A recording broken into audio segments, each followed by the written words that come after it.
E Paulo fala que viria a apostasia e aí seria revelado o homem da iniquidade, o filho da perdição. E qual a característica desse homem da iniquidade, esse filho da perdição? Ele se opõe e se levanta contra tudo que chama Deus e é objeto de culto, a ponto de assentar-se no santuário de Deus. Novamente, muitos intérpretes dispensacionalistas acreditam, então, que o anticristo iria reconstruir o templo em Jerusalém e vai se assentar no templo em Jerusalém. Porque aqui fala que ele se assenta no santuário de Deus, então o templo de Jerusalém.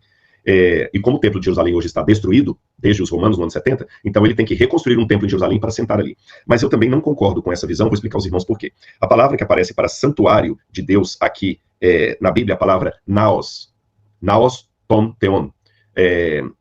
Essa palavra naos ton theon, o santuário de Deus, tuteu, perdão, eu falei errado aqui o grego, viu? Naos tuteu, santuário de Deus. Ele não está falando do templo em Jerusalém. Todas as vezes que no Novo Testamento fala do templo, a palavra que aparece é hieron. Então veja bem, 100% das vezes que o Novo Testamento fala do templo de Jerusalém, usa a palavra hieron.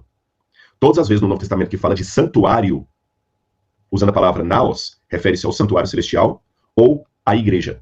E o corpo de Cristo, né, que são os irmãos da igreja, fala, vocês não sabem que vocês são santuário de Deus, naos. Então santuário refere-se ou ao santuário celestial ou à igreja. Então aqui, eu não acredito, olhando o grego, que Paulo está falando que o anticristo vai se assentar num templo em Jerusalém. Senão ele falaria que ele se assentaria no hieros tuteu, no templo de Deus. Aí sim teria que ser Jerusalém. Ele fala santuário de Deus. Então, o que eu aprendo aqui dessa carta de Paulo? Que antes da volta de Jesus, teria uma grande apostasia da igreja, uma quebra das verdades divinas, e seria revelado o homem da iniquidade, o filho da perdição, que se assenta na igreja de Deus, ostentando-se como se fosse o próprio Deus. E se levanta contra todo objeto de culto, quer dizer, ele vai até ser um sujeito, quase que um, não vou chamar de déspota, mas alguém que vai aliciar todo mundo para o lado dele, apresentando-se como se fosse o próprio Deus. Vocês não lembram que eu costumava lhes dizer essas coisas quando ainda estava entre vocês? E Paulo continua dizendo, e agora vocês sabem o que o detém para que ele seja revelado a seu tempo.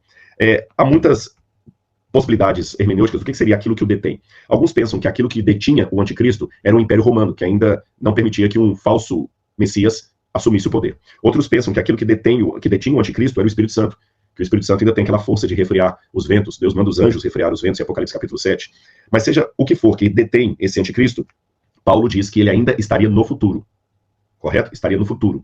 Mas apesar dele estar no futuro em relação ao tempo de Paulo, o próprio Paulo continua dizendo, porque o mistério da iniquidade já opera, e aguarda somente que seja afastado aquele que agora o detém.